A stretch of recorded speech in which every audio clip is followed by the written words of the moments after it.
इतना अकाल सूखा कि इतने में ही सब जीव जंतु मनुष्य शरीरधारी बहुत मर जाते हैं। भयंकर सूखा, गर्म वायु तपती हुई, बचना मुश्किल है। उसी के घर्षण से दावानल बड़े बड़े वनों में आग लग जाती है।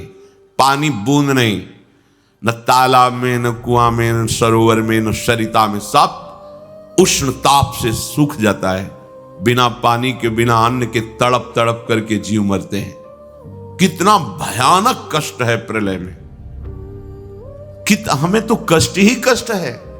अगर मुक्त नहीं होते तो कष्ट ही, मरना कष्ट, जीना कष्ट, फिर जन्मना कष्ट, फिर रोग कष्ट, विषाद, हर्ष, शोक, भय, मान, अपमान, पूरा जीवन, पूरे जन्म के जन्म जब विचार करके देखो तो यहां कष्ट के सिवा कुछ हाथ नहीं लगता है। पूरा जीवन हो गया कमा के, मर गए, फिर कुछ नहीं, फिर नई पढ़ाई, नई योग्यता, नया धन, नया परिवार, फिर मर गए, फिर न, कब से चल रहा है। भगवत प्राप्ति अनिवार्य है। अगर ये सुनकर के तुम्हें भय नहीं लग रहा तो भगवान की माया ने विशेष जकड़ रखा है। कहां हम जाएं? एक ही जगह है भगवान की शरण। हमारी कितनी दुर्गति है, हम सोच नहीं पा रहे। कब मर जाए कोई पता नहीं। कोई हमारा मित्र है पता नहीं। हम जिसे मित्र समझते हैं वो धोखा दे रहा है, वो शत्रुता का कार्य कर रहा है। जिसे हम सगे संबंधी वो सब स्वार्थ में। कौन है मेरा, क्या है मेरा? विचार करोगे तो अभी भयभीत हो जाओगे।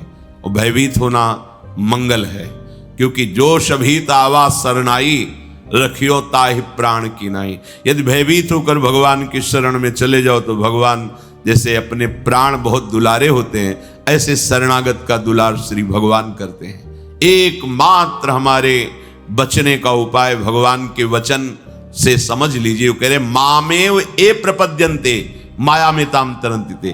केवल मेरी शरण हो जाओगे तो मैं बचा लूंगा, नहीं तो इस भव समुद्र से बचना बहुत कठिन है। बड़ा दुखदाई है, अभी समझ में नहीं आ रहा, बड़ा दुखदाई है। कार में बैठे बैठे मुस्कुराते हुए पूरा परिवार जा रहा है, अंदर से पता नहीं क्या हुआ, कार में आग लग गई, सब भून गए पूरा परिवार। प्रतिपल भय, प्रतिपल दुख, प्रतिपल अशांति, मृत्यु हमारे सिर पर सवार रहेगी जब तक भगवान नहीं मिल जाते। यही अवसर है, मनुष्य जन्म में आप भगवान को प्राप्त कर सकते हो। इस छोटी सी आयु में, छोटे समय में, बिना प्रयत्न के भगवान की प्राप्ति आपको हो जाएगी यदि शरणागत हो जाओ, हृदय से शरणागत हो जाओ। अभी कलियुग का परिसमाप्ति हो चुका है। सारा विश्व में मानव सभ्यता के लिए बड़ा आपद आ रहा है। कहीं जल प्रलय, कहीं भूकंप। तो यह भूकंप बढ़ता जाएगा, क्योंकि प्रभु पहले आप लोगों को सचेतन करते हैं।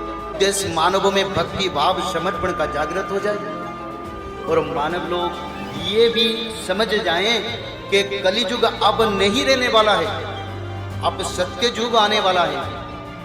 तो हमको क्या करना है, कैसे हम सत्य युग का मानव बनेंगे? तो सत्य युग का मानव बनने के लिए रोज त्रिकाल संध्या, श्रीमद् भागवत महापुराण पठन, 16 नाम 10 अवतार, दुर्गा माधव स्तुति, माधव नाम भजन, जो मनुष्य लोग इसको करेंगे वही लोग सत्य युग के मानव। और सत्य युग के मानव बनने के लिए हमको ये करना जरूरी है